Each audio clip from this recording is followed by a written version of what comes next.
واغفر لنا ذنبنا يا واسع الكرم إلهي أنت تعلم كيف حالي واغفر لنا ذنبنا يا واسع الكرم محمد سيد الكونين والسفر.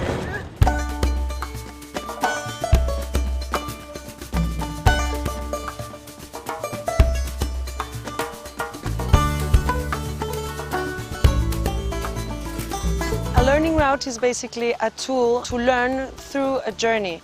So it's a journey in which the different stakeholders or local actors involved in one practice related to rural development share their knowledge with a group of participants that are called the ruteros in order for them to get a grasp on different lessons and innovations that have a scaling up potential and that can also be applied in their home institutions, countries or communities in order to improve some of the aspects of their actions. This learning route is indeed a concrete example of jointly initiative between FAO and IFAD with the very efficient support of Procasur. The most important aspect of this learning route is in its title itself, Gender and Rural Microfinance. It is not only rural microfinance technically, but it has also a social aspect, empowering women. Someone explained it as a rural mobile university. But a learning route basically refers to a situation where you have a group of people who are seeking knowledge.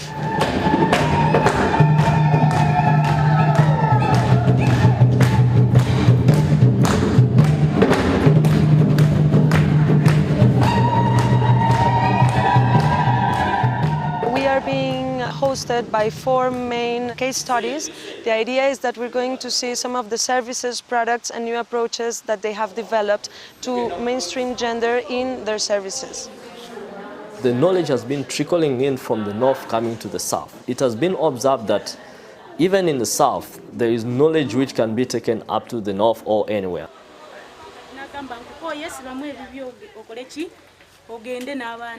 She says that the husband got another woman and he just woke up one afternoon, like you see it's sunny, and told her to leave her home, to leave the home with her kids and go and find somewhere else she could live.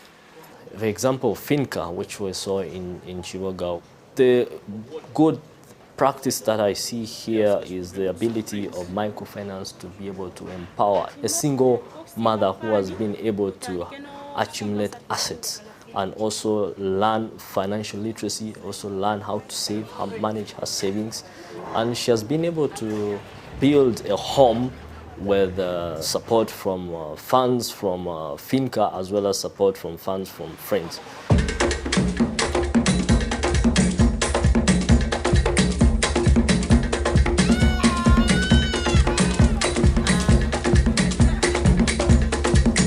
Other interesting cases that we've been able to see along the way is the case in Bukonzo, which is the mountains in Kasese, where we've been able to see a group of illiterate women who have been able to express themselves in the form of drawing diagrams and showing you their vision, what they want to achieve in the next 5 years.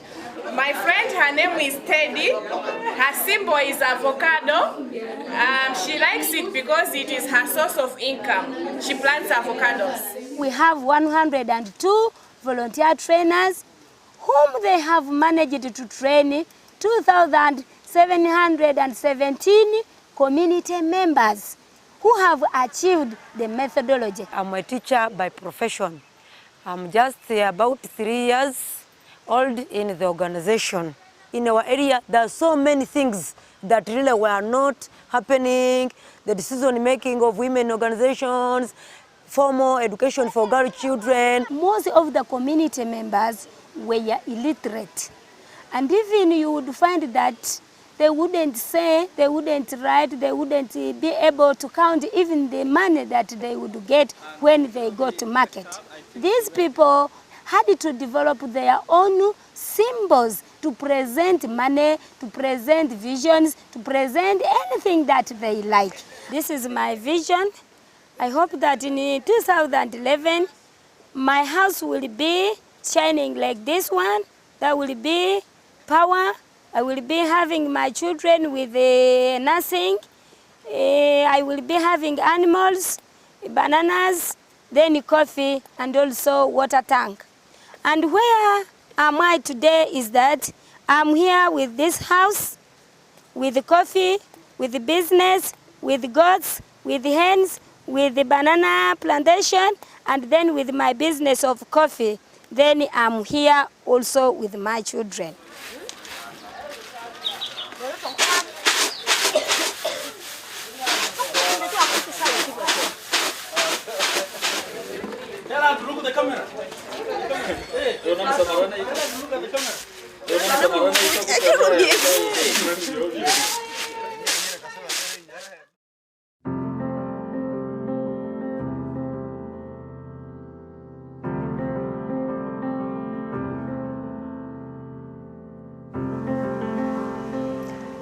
The learning route methodology is excellent in many ways.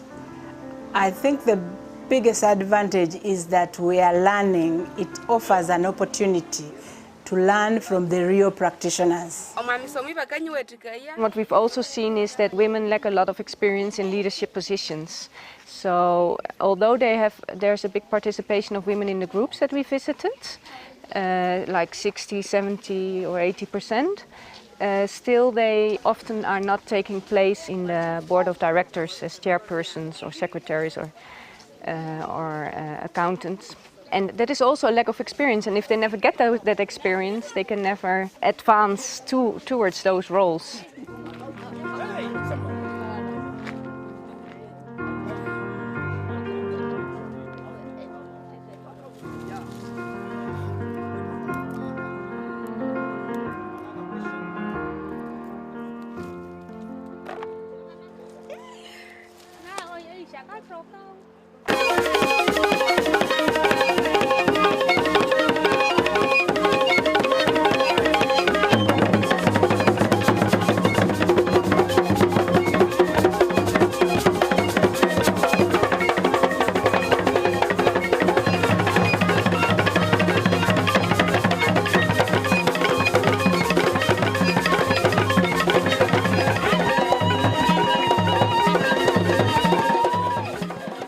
In terms of access to microfinance services, in the individual system, someone was to offer some kind of collateral, maybe a piece of land, maybe some tangible asset. But when it comes to the group lending system, which most of the microfinance institutions have adopted, you have a group of people normally who are homogeneous, who live in the same community, know each other, and they decide amongst themselves who should form the group. That is, there's self-selection among the groups. When they come to form this group, they scrutinize each other in terms of the kind of business that they're doing, and they are able to lend to each other with the concept of trust. The most important thing is the social capital, where people are able to bond with each other and also they are able to network with each other. Everything you have to watch, it is dramatized. And I finished. And I was showing the woman or the wife where the money is, and also the woman tried to explain where she keeps the money. Muno, walikuwa na ensaka eno? Ensaka. Kutamu sente daife? Ya malwa. Twarere.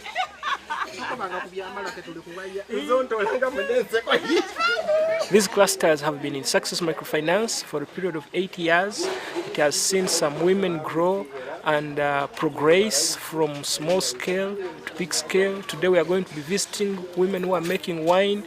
We shall have the capacity of visiting women who have poultry farms, who have agriculture farms, all of which they have generated the money from Success. Before success came, some of us, we didn't have houses, but now we have our own houses. We didn't have businesses, but now we are having businesses. Children maybe they would be there in the village or stealing or being street kids, but now you can have some money and pay the school fees. Let's get over here. Let's get over here. It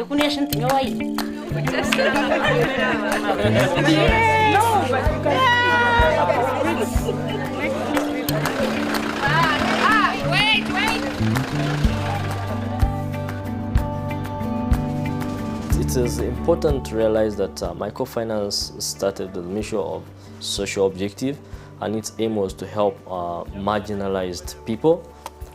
So I believe that yes, it is important that microfinance institutions take up some sense of corporate social responsibility.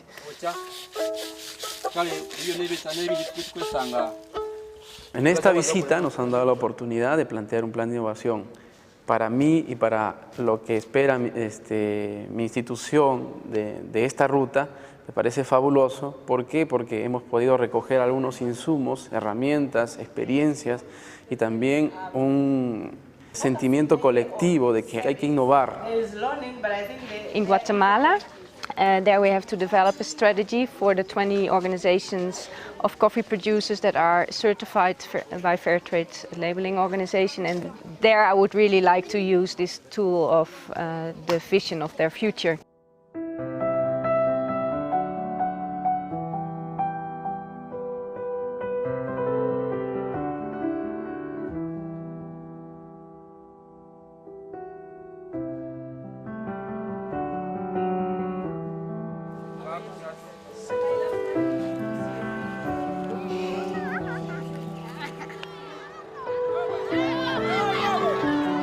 The importance of these cases that we are visiting is actually that they have come up with this definition of gender where it's not about women or men only. It's about an equality between the sexes and between the genders that actually enables them to establish a more equilibrated relationship.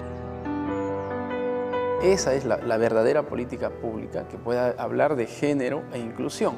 No solo es de poner a la mujer adelante o si está más atrás, empujarla para adelante. Creo que hay que fortalecer un liderazgo genuino, un liderazgo que comparte, que acompaña, que enseña y que a la vez puede delegar cosas. Y ese liderazgo tiene que ver siempre con conversar con el otro, ¿no?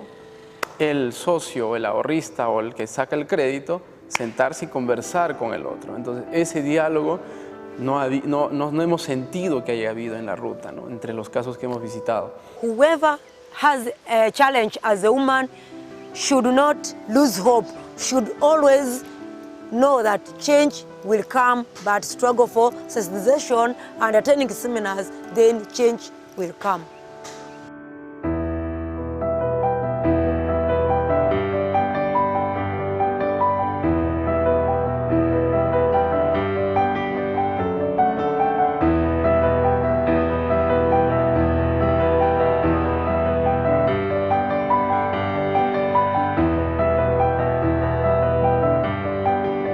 Mi nombre es María Cristina Gutiérrez, soy de Perú, estoy participando en la Ruta de Aprendizaje de Género y Microfinanzas en Uganda. Hola, soy René Fausto, soy de México, estoy participando en la Ruta de Aprendizaje en Uganda. Dzina langa ndine Lilian Moyo, ndipo ndabwera kuno ku Uganda kudzapanga nawo kosi imene amaitcha kuti learning route.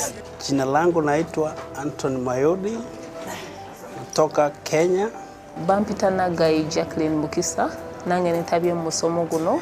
Je m'appelle Hamadou Alioum. Yo viene du Camerún. Mi nombre es Laura Fuentes y estoy participando en la ruta. Magacayga waxaa la yiraahdaa Ahmed Yasin Mohamed Hassan. Mi nombre es Nieves Condori Hilario. Vengo de Perú. Magacayga waxaa la yiraahdaa Mohamed Hussein. Waxaan ka imi.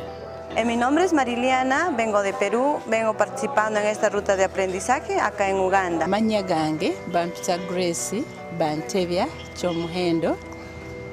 Ndiwe Makerere, Uganda. Ciao, sono Nicolò, italiano, e anch'io partecipo alla Learning Route Gender and Rural Microfinance in Uganda. Mijn naam is Marije van Littejeude. Ik ben Nederlandse en woon in Costa Rica. Magacayga waxaa la yiraahdaa Faisal Ibrahim Mohamed en waxaan ka socdaa program Somaliland ka socda oo ifad fund gareyso. Waxaan ka soo qayb galay Learning Route-ka Uganda ka socda.